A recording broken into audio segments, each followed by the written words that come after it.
A person could be overrated, but क्या कभी आपने सुना है talent is overrated?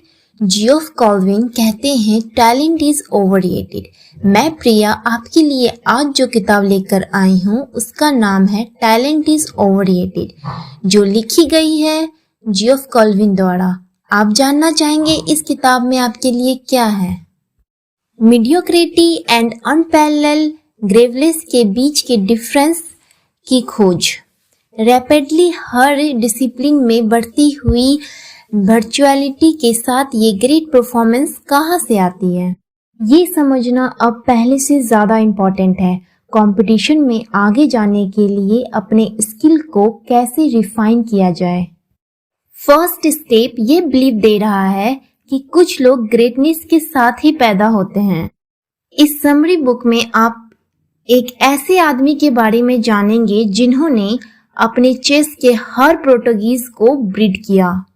Benjamin Franklin को किस चीज ने संडे चर्च होने के लिए मोटिव किया, और टेनिस प्लेयर को कैसे पता है कि कहाँ दौड़ने से सर्व मिलेगा, और एक जीनियस की तरह आपको क्यों नहीं पता कि आपको आपका पैसा किस हॉर्स में लगाना है।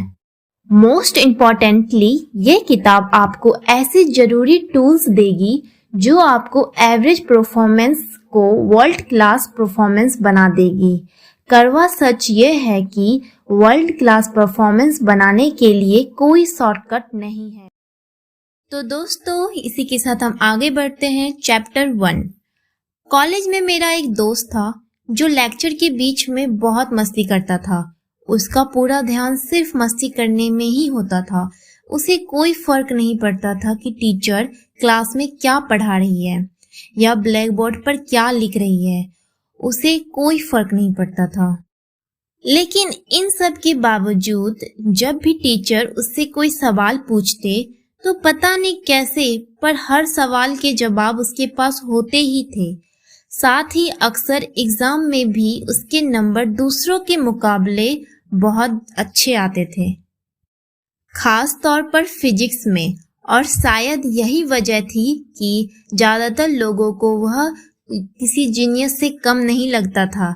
ऐसा लगना शायद स्वाभाविक भी था, क्योंकि जहां एक तरफ सारे स्टूडेंट क्लास में जबरदस्ती ध्यान देते थे, भर भर के नोट्स बनाते थे, वहीं दूसरी तरफ वह दोस्त या तो मस्ती कर रहा होता था या फिर सो रहा होता था।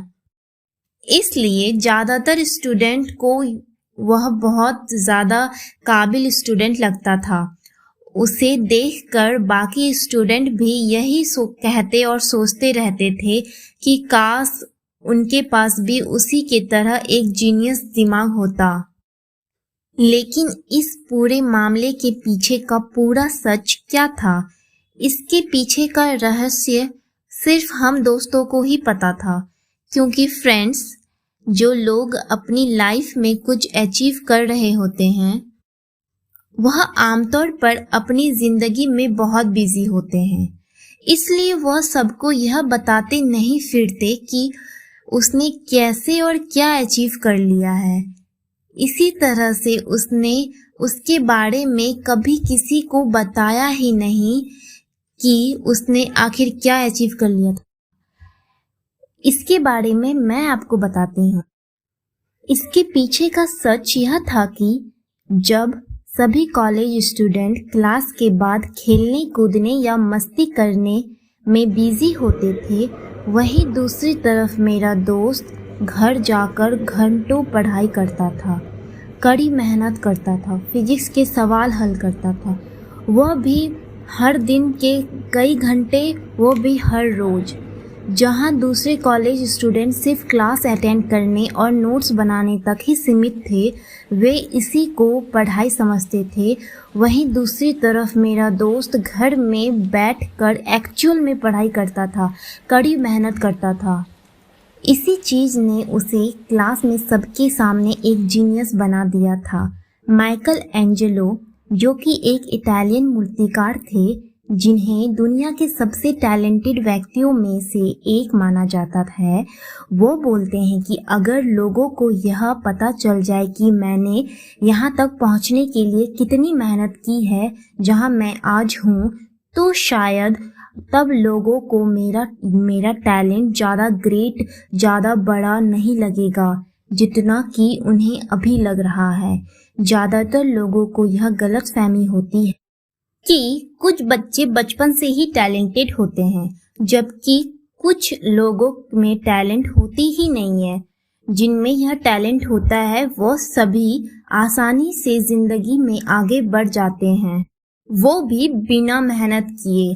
और जिनमें टैलेंट नहीं होती है वह अपने जिंदगी में कुछ भी नहीं कर पाते हैं। लेकिन दोस्तों, ऐसा बिल्कुल नहीं है, क्योंकि जियोफ कॉल्विन बोलते हैं कि यह एक बहुत बड़ा मिथ है। मिथ बोलने का मतलब अंधविश्वास है, जो कि हम में से किसी को भी नहीं मानना चाहिए।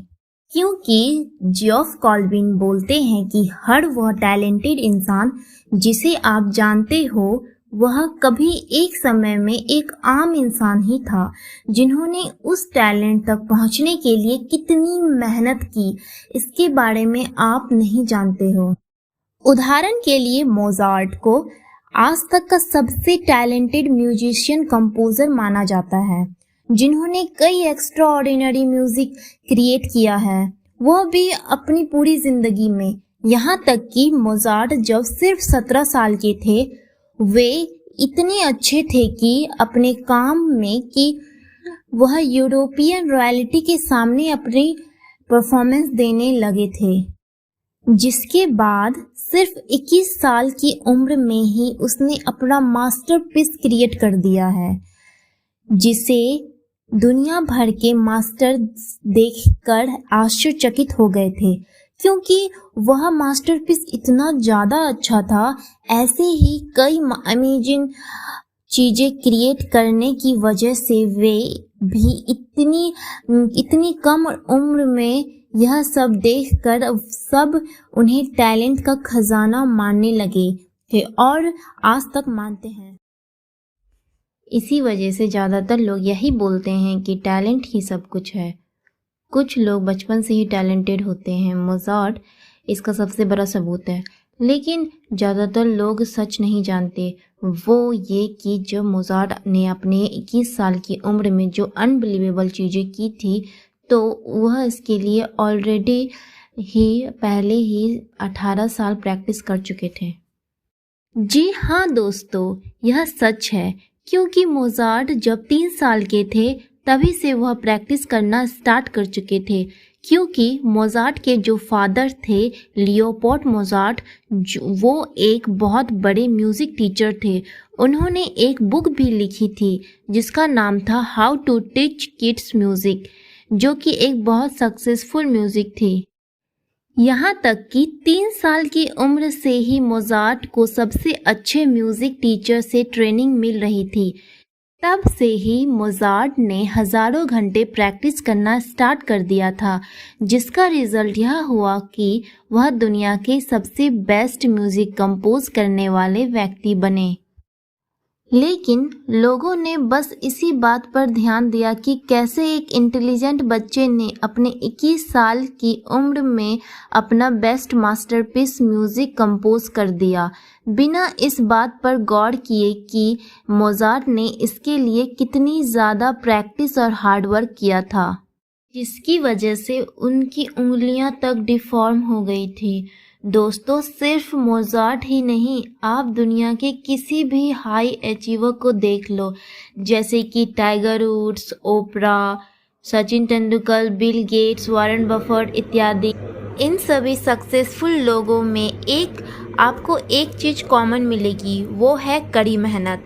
इसका एक उदाहरण यह भी देख लो कि कॉब ब्रायट, जो कि दुनिया के सबसे मोस्ट NBA प्लेयर माने जाते हैं, वह दूसरों से 3 घंटे पहले ही प्रैक्टिस करना स्टार्ट कर देते थे, वह भी हमेशा। जब वो चोटिल होते थे तब भी ऐसा ही करते थे। वहीं दूसरी तरफ इलॉन मस्क, वो जो हफ्ते में 80 से 100 घंटे तक काम करते थे, अपनी दोनों कंपनियां टेस्ला और स्पेसएक्स को संभालते हुए जेफ बेजोस, दुनिया के सबसे अमीर लोगों में से एक, अमेजन की स्टार्टिंग में हर दिन वह 12 घंटे काम करते थे, वह भी बिना एक दिन की छुट्टी लिए। कभी कभी तो वह रात के 3 बजे तक काम करते रहते थे। तब कहीं जाकर अमेजन दुनिया की सबसे ई कॉमर्स कंपनी बन पाई है। अब बिल गेट्स को ही देख लीजिए, वह प्रोग्रामिंग लिखते समय इतना हार्डवर्क करते थे कि अक्सर थक कर कीबोर्ड पर ही सो जाते थे, फिर उठकर वापस से अपने काम में लग जाते थे। अब सवाल यह है कि आखिर मैं आपको यह सब क्यों बता रहा हूँ? मैं इसलिए आपको ये सब बता रहा हूँ कि आप इस बात को अपने दिमाग से बाहर निकाल फेंको कि दुनिया में सिर्फ कुछ खास लोग होते हैं जिन्हें अक्सर टैलेंट पर्सन कहा जाता है। सिर्फ वही लोग कुछ बड़ा करके दिखा सकते हैं, जबकि आप और मैं ऐसा नहीं कर सकते। लेकिन यह सच नहीं है। आप में भी वह कैपेबिलिटी है। आप भी एक्स्ट्रा ऑर्डिनरी अचीव कर सकते हो।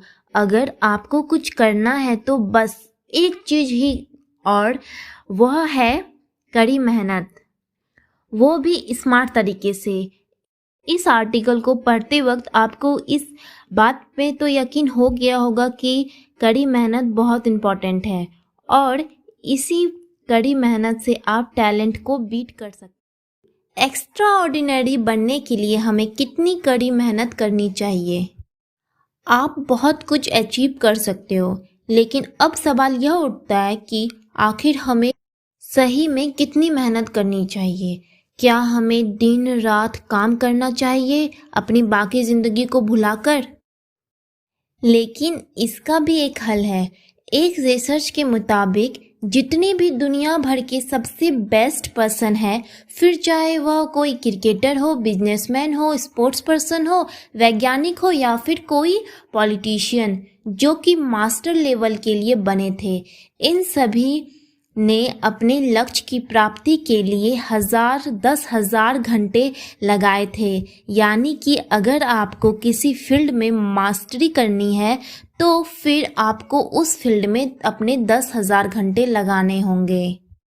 यानी कि आपको वर्ल्ड क्लास मास्टरी अचीव करने के लिए 10,000 घंटे लगाने ही होंगे। यानी कि आपको 10,000 घंटे प्रैक्टिस करनी होगी, या फिर इतने ही घंटे आपको देना होगा अपने उस काम को जिसमें आप एक्स्ट्रा ऑर्डिनरी बनाना चाहते हैं।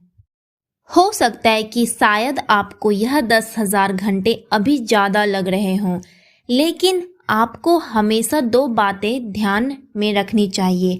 पहले यह कि हम यहाँ पर वर्ल्ड क्लास लेवल की बात कर रहे हैं, न कि बस अपने एरिया में मोस्ट टैलेंटेड इंसान की। इसलिए हम 10,000 घंटे की प्रैक्टिस करने की बात कर रहे हैं, वरना तो इससे कम भी चलेगा। अगर हम इस 10,000 घंटे की बात करें तो आप इसे मैथ्स के तौर पर इस तरह से देख सकते हैं, जैसे कि हर दिन के 4 घंटे प्रैक्टिस, हफ्ते में 5 दिन करना है 20 घंटे। ऐसे ही आपको साल के 50 घंटे प्रैक्टिस करना होगा, जिसमें आप 2 से 3 हफ्ते की छुट्टी भी ले सकते हैं। अगर आप इस तरह से इसे करते जाते हैं तो आपको 10 साल तक ऐसे ही प्रैक्टिस करना होगा। देखिए दोस्तों, हमारा टाइम तो वैसे भी रुकने वाला है नहीं, यह तो निकलने वाला ही है ही। फिर चाहे आप किसी चीज़ में मास्टरी करो या फिर बस ऐसे ही काम करते करते एक दिन मर जाओ। तो क्यों ना हम अपने लाइफ के 10 साल में किसी भी एक फील्ड में वर्ल्ड क्लास मास्टरी कर लें, जिससे कि आप आसानी से नाम और पैसे दोनों कमा पाओगे, वह भी लाइफ में एंजॉय करते हुए। वहीं दूसरी तरफ अगर आप किसी वजह से वर्ल्ड क्लास मास्टरी प्राप्त नहीं करना चाहते हैं और बस हर रोज़ सिर्फ 1 घंटा ही काम करना चाहते हो, तो पक्का आप 2 से 3 साल के अंदर अपने आसपास के लोगों से कहीं ज़्यादा मोस्ट टैलेंटेड इंसान बन जाओगे अपने उस फील्ड में जिसमें आपने हर रोज़ 1 घंटा प्रैक्टिस की है।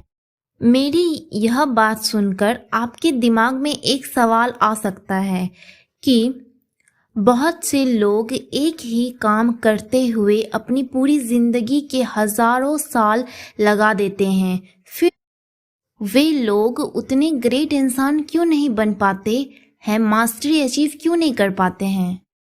लेकिन इस सवाल का जवाब भी जियोफ कॉल्विन अपनी किताब में देते हैं कि क्योंकि अगर आपको किसी फील्ड में मास्टरी अचीव करने के आपको बस ऐसे ही काम करते हुए टाइम स्पेंड करने की ज़रूरत नहीं है, बल्कि इस तरह इम्प्रूव होते हुए काम करना होगा कि हर रोज़ प्रैक्टिस करनी होगी, जिसे जियोफ कॉल्विन डेलिब्रेट प्रैक्टिस कहते हैं।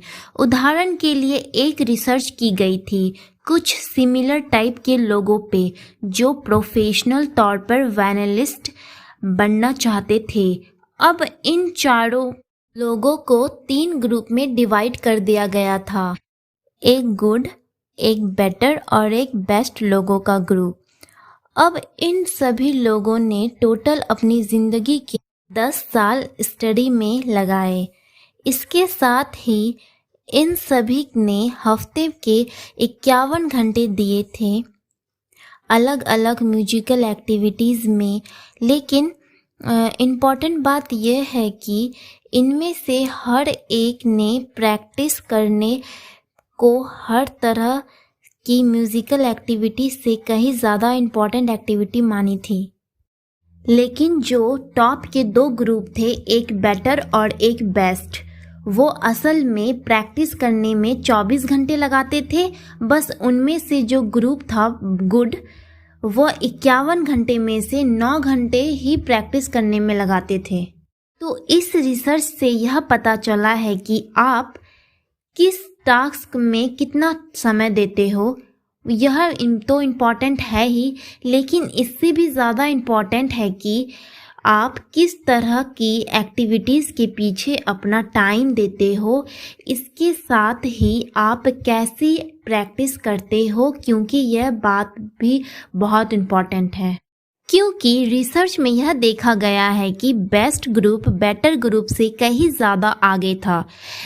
ऐसा इसलिए क्योंकि बेस्ट ग्रुप डेलिब्रेट प्रैक्टिस करते थे और इसी चीज़ ने उन्हें बाकी दोनों ग्रुप से अलग ऊपर रखा था।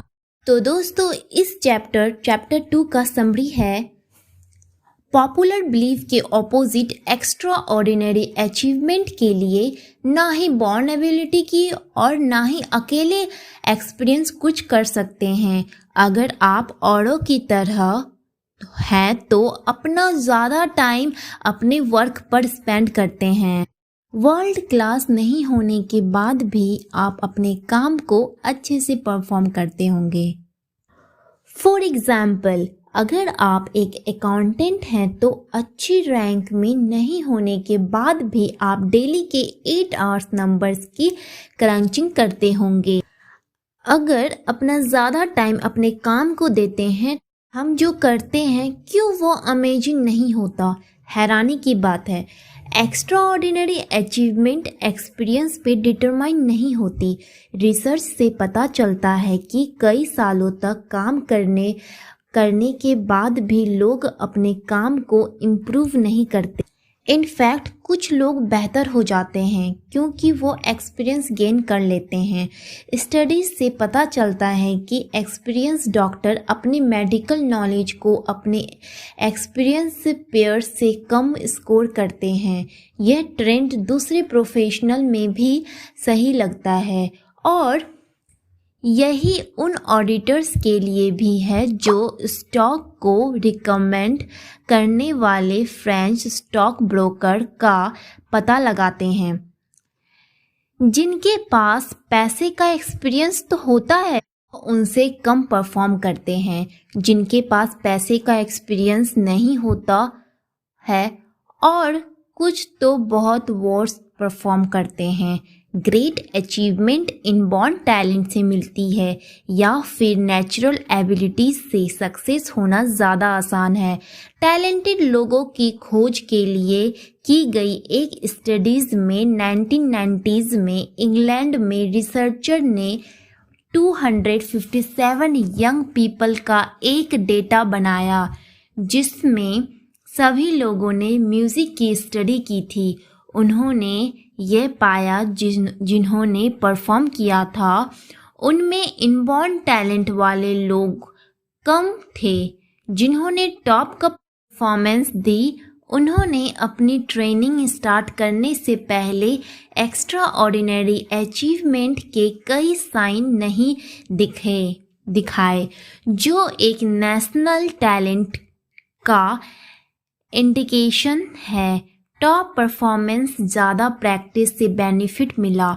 इससे यह पता चलता है कि तेज़ी से किए गए इम्प्रूवमेंट से भी सामने नहीं आता है। चैप्टर 3, अपने कंफर्ट जोन से बाहर निकलें। देखिए फ्रेंड्स, हमारे काम करने के 3 जोन होते हैं। पहला जोन होता है कंफर्ट जोन, जिसमें रहते हुए लोग अपने आप को इम्प्रूव करने के लिए काम नहीं करते हैं, बल्कि ऐसे ही काम करते रहते हैं कि काम खत्म हो जाए। फिर आता है लर्निंग जोन। यह वो जोन होता है जहां एक इंसान अपने कंफर्ट जोन से बाहर निकलते हुए खुद को चुनौती देते हुए इम्प्रूव होता है, और यही वह जोन है जहां डेलिब्रेट प्रैक्टिस की जाती है। डेलिब्रेट प्रैक्टिस के 4 कंपोनेंट होते हैं, मतलब कि यहाँ पर कुछ भी प्रैक्टिस करने के बजाय पहला, सिर्फ ऐसे ही स्पेसिफिक चीज़ें करते हो जिससे कि आपका परफॉर्मेंस इम्प्रूव होगा।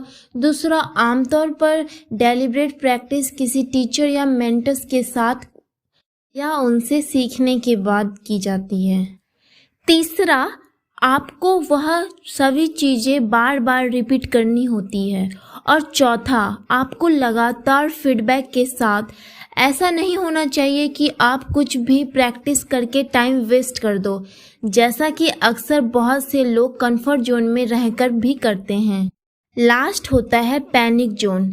यह वह जोन होता है जिसमें लोग अक्सर जोश में या पैनिक होकर कोई काम करने लगते हैं। उदाहरण के लिए, कोई मोटिवेशन मूवी या वीडियो देखने के बाद कोई इंसान अगले दिन से ही सुबह 5 बजे उठकर एक्सरसाइज करना स्टार्ट कर देता है, या फिर दिन भर टाइम पास करने के बजाय दिन के हर 10 घंटे काम करने की कोशिश करता है। यानी कि जोश में आकर ऐसी चीज़ें करना जो कि हमारे सामान्य क्षमता से कहीं ज़्यादा होती है। अब ऐसा करना बुरी चीज़ तो नहीं है, लेकिन दिक्कत यह है कि जब हम पैनिक जोन में काम करते हैं तो फिर हमारे लिए रोज़ वैसे ही काम करते रहना हमें ज़्यादा मुश्किल लगने लगता है। ऐसा इसलिए होता है क्योंकि हमें उसकी आदत नहीं होती है। यही वजह है कि ज़्यादातर लोग पैनिक जोन से क्विक करके वापस कंफर्ट जोन में चले जाते हैं। इसलिए यह बहुत ज़रूरी है कि हम सभी के लिए कि हम लर्निंग जोन में ही रहें। लर्निंग जोन में ही रहते हुए अपनी क्षमता से बस 10% ज़्यादा ही बेहतर करने की कोशिश करें। एक बात और, डेलिब्रेट प्रैक्टिस के लिए सबसे बेस्ट यह होगा कि आप हर रोज़ सुबह जल्दी उठकर काम करना स्टार्ट कर दो, या फिर जब भी बिल्कुल फ्रेश फील करो उस वक्त काम करना, डेलिब्रेट प्रैक्टिस करना स्टार्ट कर दो। अब एक बहुत ही ज़रूरी सवाल आपके दिमाग में आया होगा कि आखिर लोग बहुत जल्दी प्रैक्टिस करना क्यों छोड़ देते हैं। मेरा एक दोस्त था जिसे सिंगिंग सीखना था। उसने सिंगिंग क्लास भी ज्वाइन कर ली, लेकिन कुछ हफ्ते बहुत ही अच्छे से प्रैक्टिस करने और कड़ी मेहनत करने के बावजूद उसने सिंगिंग सीखना छोड़ दिया। यहाँ तक कि उसने सिंगिंग क्लास भी जाना छोड़ दिया। अब आप सोच रहे होंगे कि ऐसा क्यों? तो फ्रेंड्स, उसे भी दूसरों की ही तरह रिजल्ट्स और मेहनत को लेकर एक तरह की गलतफहमियां थी, जो ज़्यादातर लोगों को होती ही है। यह गलतफहमी यह थी कि अगर वह हर रोज़ कड़ी मेहनत करता रहेगा तो वह हर दिन अच्छा और अच्छा होता रहेगा, यानी कि उसने अपने दिमाग में रिजल्ट्स और टाइम के मुताबिक जो ग्राफ खींचा था वह कुछ लीनियर टाइप का ग्राफ था, जबकि हकीकत ठीक इसके ऑपोजिट है, क्योंकि हकीकत की दुनिया में इस तरह के रिजल्ट नहीं देखते हैं। असल ज़िंदगी में आप जब मेहनत करके कुछ सीखना या बनना चाहते हो तो शुरू में की गई मेहनत से आपको अपने अंदर इम्प्रूवमेंट दिखाई देने लगता है, लेकिन जब आप और प्रैक्टिस करने लगते हो और एफर्ट डालने लगते हो खुद को बेहतर बनाने के लिए, तो इसके बाद भी आपको अपने में कुछ खास इम्प्रूवमेंट नहीं दिखता है, बल्कि आप पहले के मुकाबले थोड़ा नीचे आ जाते हो। फिर काफ़ी ज़्यादा मेहनत करने के बाद भी आप उसी लेवल में बने रहते हो। इस इफ़ेक्ट को प्लेट्यू इफ़ेक्ट कहते हैं। यही वह पॉइंट है जिस पर पहुंचने के बाद ज़्यादातर लोग वह करना छोड़ देते हैं, ठीक मेरे दोस्त की तरह जो सिंगिंग सीखना चाहता था। ऐसा इसलिए क्योंकि उन्हें उस टाइम पर ऐसा लगता है कि वह इम्प्रूव नहीं कर रहे हैं और शायद वह चीज़ उनके बस की बात नहीं है। लेकिन सच तो यह है कि हर इंसान के लिए प्रोग्रेस बस ऐसा ही होता है, लेकिन अगर हम इसी टाइम में थोड़ा संयम रखेंगे तो आगे जाकर फिर से आपके अंदर इम्प्रूवमेंट का ग्राफ ऊपर जाने लगता है, जो हमें एक नए लेवल के स्किल पर लेकर जाता है। इसलिए आप कुछ भी हार्ड वर्क, डेलिब्रेट प्रैक्टिस करते हुए ये बात याद रखो कि आपका मैक्सिमम टाइम इसी प्लेट्यू पर ही जाएगा, जहां आपके द्वारा प्रैक्टिस करने के बाद भी आपको रिजल्ट नहीं मिलेंगे।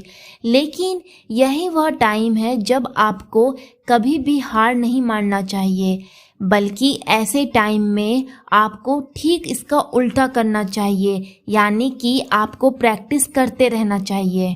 क्योंकि जब आप लगातार प्रैक्टिस करते रहोगे और अपने स्किल को बेहतर बनाते रहोगे तो सच में एक दिन ऐसा टाइम आएगा जब आप एक नेक्स्ट लेवल पर पहुंच जाओगे। यह क्रम तब तक चलता रहेगा जब तक कि आप दूसरों से आगे नहीं निकल जाते और एक मास्टर नहीं बन जाते उस स्किल में जिसमें आपने डेलिब्रेट प्रैक्टिस की। कंक्लूजन, इस किताब से हमें यह मैसेज मिलता है कि ज़्यादातर लोगों का बिलीव है कि नेचुरल टैलेंट उन्हें वर्ल्ड क्लास परफॉर्मेंस में बदल देता है। इनफैक्ट इस किताब से हमें पता चलता है कि टैलेंट का परफॉर्मेंस से कोई लेना देना नहीं है। ट्रू वर्ल्ड क्लास परफॉर्मेंस को बिल्ड करने के लिए लंबे समय तक डिलीबर्ड प्रैक्टिस का यूज़ करना होता है, मतलब लेजर शार्प फोकस के साथ अपने स्किल के क्रिटिकल एस्पेक्ट्स को जीरो इन करना, उन्हें बार बार प्रैक्टिस करना, क्वालिटी फीडबैक पाना, प्रॉपर मोटिवेट के साथ डिलीवर्ड प्रैक्टिस का यूज़ करके आप किसी भी फील्ड को इम्प्रूव कर सकते हैं। इस किताब का एक्शनेबल एडवाइस होगा कि बेस्ट रिजल्ट के लिए डिलीवर्ड प्रैक्टिस करें। अगर आप अपने काम को ग्रेट बनाना चाहते हैं तो याद रखें कि आप कितने आवर काम करते हैं सिर्फ हम इसमें फोकस ना करें, बल्कि आप प्रैक्टिस कैसे करते हैं इस पर भी ध्यान दें। सबसे बड़े इम्प्रूवमेंट के लिए आपको डिलीबर्ड प्रैक्टिस एक सिस्टम बनना पड़ेगा जो इन फील्ड में पर फोकस करे, जो आपके एरिया के लिए इम्पोर्टेंट है और जो आपके इमीडिएट फीडबैक दे सके। फॉर एग्ज़ाम्पल, अगर आपको अपने पब्लिक स्पीच को बेटर बनाना है तो आपको अपने स्पीच को इंटेंशनली एनालाइज करना होगा। स्पेसिफिक एस्पेक्ट जैसी क्लैरिटी और एलिक्वेंस को इम्प्रूव करने की तरीके, इन सब की खोज करनी चाहिए और पब्लिक स्पीकिंग एक्सपर्ट से फीडबैक लेना चाहिए। That was Geoff Colvin, his famous book talent is overrated, जो आपने सुनी प्रिया के साथ। तो दोस्तों हमारे चैनल में बने रहिए PR बुक्स में। अगर आपको कोई भी बुक की ज़रूरत है, आप किसी भी बुक का समरी चाहते हैं तो आप हमें कमेंट बॉक्स में लिख दीजिए, हम आपको उस बुक का समरी आपको दे देंगे।